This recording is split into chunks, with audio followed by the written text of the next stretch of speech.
Ito daw ang priority ng Malacanang. Yung pagpapaganda ng catering, 'di ba? Merong ipinagawa na bagong catering doon.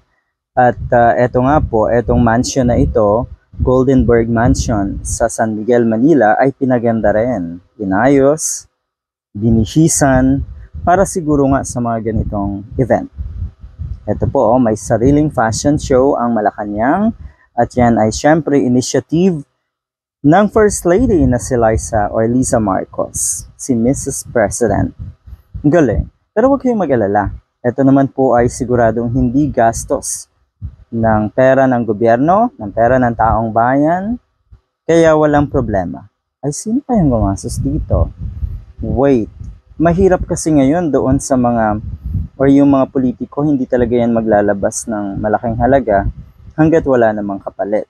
May sponsor, posible, pero 'di ba?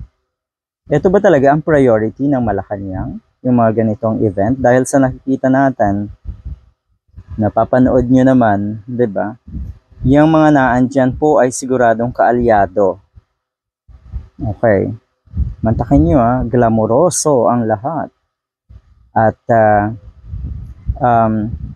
sigurado tayo na na yung mga alipores ang naandyan. Anyway, yun lang. Sariling fashion show ng Malacanang. Ganyan no? Puro kasiyahan ang nangyayari sa Malacanang. Parang sunod-sunod ata dahil noong isang gabi, meron naman pa konsyerto sa Malacanang. Pero bago yan, marami na rin pong event. Maraming iniimbitahan etong si First Lady, katulad ng mga historians na ini-invite niya sa Malacanang. Yung mga designers, yung mga journalists na siguro ay, 'di ba, kayang alam nyo na. So yun, marami silang ini-invite sa Malacanang.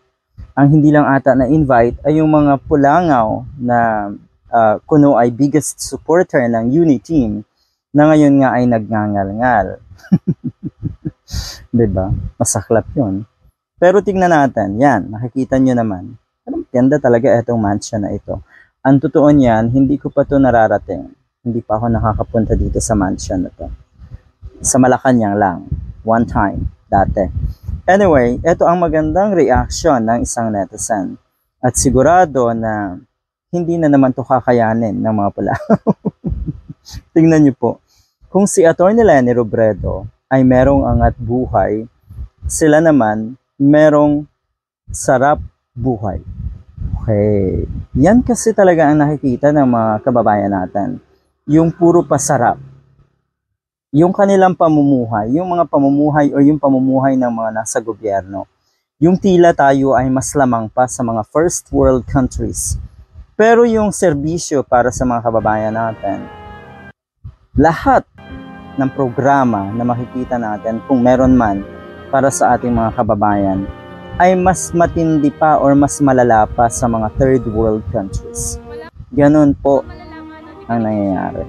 Ang yaman ng gobyerno natin, makikita mo yung mga travel expenses, makikita mo yung mga confidential funds, at yung mga ganitong pagtitipon sa Malacanang. So parang balik na tayo sa dati, na puro pasarap talaga sa buhay. Kaya itong mga pulangaw, yung sinasabi ng isang pulangaw na naging palamunin lang daw si Atty. Leni Robredo nung siya ay nasa pwesto. Talaga po? Etong mga to, ano to? Bukod sa palamunin, 'di ba?